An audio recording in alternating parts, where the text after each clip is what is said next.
And so by solving the Schrodinger equation for a one-dimensional particle in a box, we were able to show that the particles adopt discrete energy levels. And so with psi, or psi squared, that corresponded to the spatial distribution of the particles within the box, right?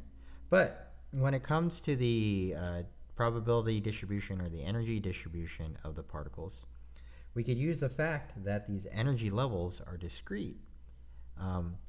Because they're discrete values, what that means is we could use the Boltzmann probability equations from previous videos in order to calculate those energy probability distribution functions, right? And so the idea is that previously we said that the probability that a particle has an energy level of epsilon I can be described using this equation. So we have our single particle partition function, and then we have our Boltzmann factor here. Okay? All right. Now for the ideal gas, what we could do is we could actually just now replace our epsilon I value with the particle in the box result.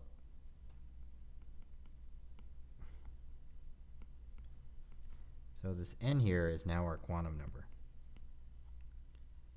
8m squared, or m, L squared, kBt. Okay? Alright, and where, just to be clear, our Q is going to be the summation of our Boltzmann factors. Alright?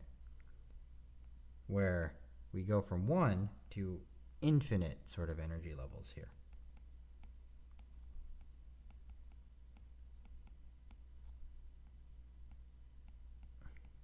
kBt. Okay? Alright.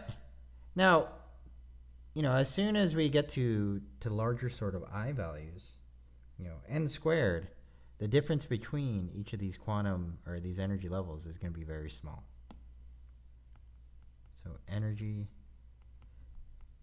level spacings are small. And so with that in mind, essentially what we could do is we could approximate Q, or the summation in Q, if the difference between each of the summation terms is small, we could approximate that summation as an integral. Right? Okay, so what we'll say is that Q we could approximate as the integral from 0 to infinity of the exponential of ni squared h squared over 8m L squared kBt, and we're integrating that with respect to ni. Okay? Alright, all this other stuff here, this is a constant. We'll just call this alpha. And so essentially what we're integrating from 0 to infinity is the exponential of negative alpha ni squared dni. Okay? And this integral here, it's the classic sort of Gaussian integral.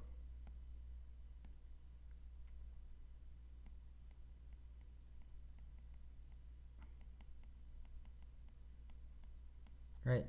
And we know that if we have the Gaussian sort of integral, the solution to that integral is the following. 1/2 square root of pi over alpha. Okay? And then at this point we could plug back in for alpha.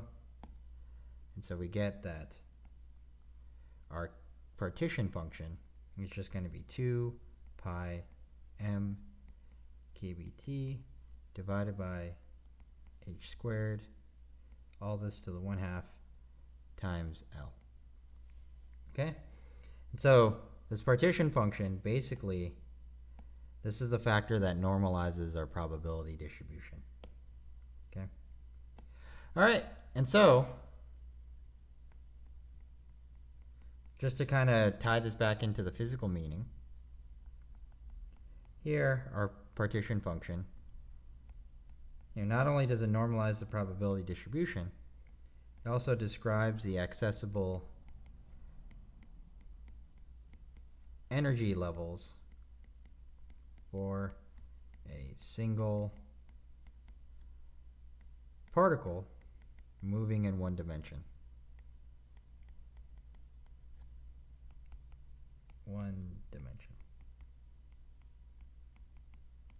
Okay. All right. So this is a result for for one dimension. To get the three-dimensional result, rather than solving a three-dimensional Schrodinger's or particle in a box, which you can do, but what we could take advantage of the fact that for our ideal gas, each of the directions is independent. The three-dimensional partition function is actually just going to be the product of the partition function in each direction, right? And all three of these are going to be the same since each direction is independent, and so it's just going to be q cubed. And so what we get here is 2 pi m kbt divided by Planck's constant squared. That's now to the 3/2, and here we're going to have L cubed. And it makes sense we have L cubed here because we have 3 dimensions. So this L cubed we could rewrite as volume. Okay. All right, the last thing is, now that we know what our energies are actually equal to, and we have the single particle partition function, we can now write the total particle partition function in 3 dimensions like this, right? So just based on our previous definitions, and so if we plug in, we get that that partition function is this.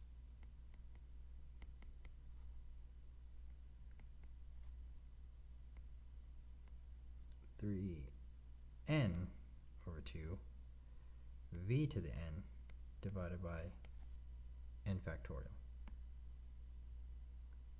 Okay. And so this is the total partition function for an ideal gas in 3D. Okay? And so by using, techniques from quantum mechanics, we were able to derive this partition function.